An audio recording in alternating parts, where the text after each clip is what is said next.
মানুষের মন বোঝার ও নিজেকে নিয়ন্ত্রণ করার 3টি জাদুকরী উপায়। এই উপায়গুলি আমার না, কোনো এক লেখকের।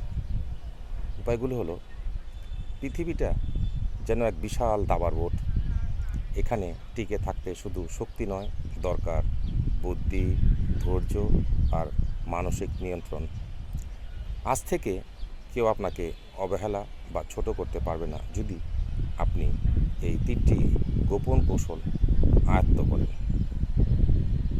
কৌশলগুলো হলো: 1. অপমানের জবাব, একটু মুচকি হাসি, দ্য পাওয়ার অফ স্মাইল।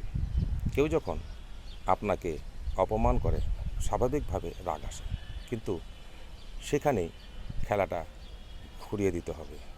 কৌশল: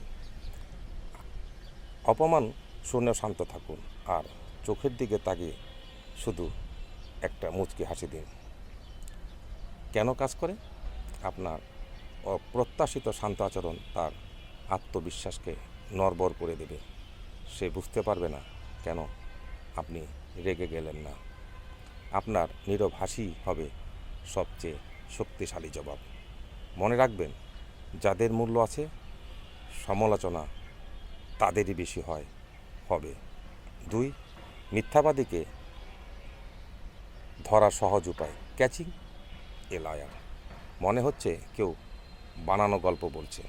কৌশল: তাকে একই ঘটনা আবার বিস্তারিতভাবে বলতে বলুন। কেন কাজ করে? মিথ্যে গল্পে মনে থাকে না, মনে রাখা কঠিন।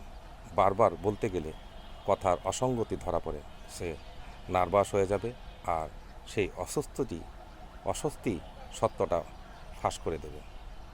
3. রাগী মানুষকে শান্ত করার গোপন চাবিকাঠি, দ্য ম্যাজিক অফ নেম। কারো রাগ চরণে পরিস্থিতি নিয়ন্ত্রণের এক অসাধারণ উপায় আছে। কৌশল: কথা বলার সময় নাম ব্যবহার করুন, যেমন করিম ভাই, একটু শান্ত হন। সুমন, আমি তোমার কথা বুঝতে পারছি। কেন কাজ করে জানেন? মনস্তত্ত্ব বলে মানুষের কাছে তার নিজের নাম সবচেয়ে প্রিয় শব্দ। রাগের মুহূর্তে নিজের নাম শুনলে মস্তিষ্কে এক ধরনের আবেগীয় সাড়া তৈরি হয়, যা ধীরে ধীরে রাগ কমাতে সাহায্য করে। শেষ কথা, শক্তি কখনো পেশিতে নয়, শক্তি থাকে নিয়ন্ত্রণে। আপনি পরিস্থিতিকে কিভাবে সামলাচ্ছেন সেটাই আপনার প্রকৃত পরিচয়।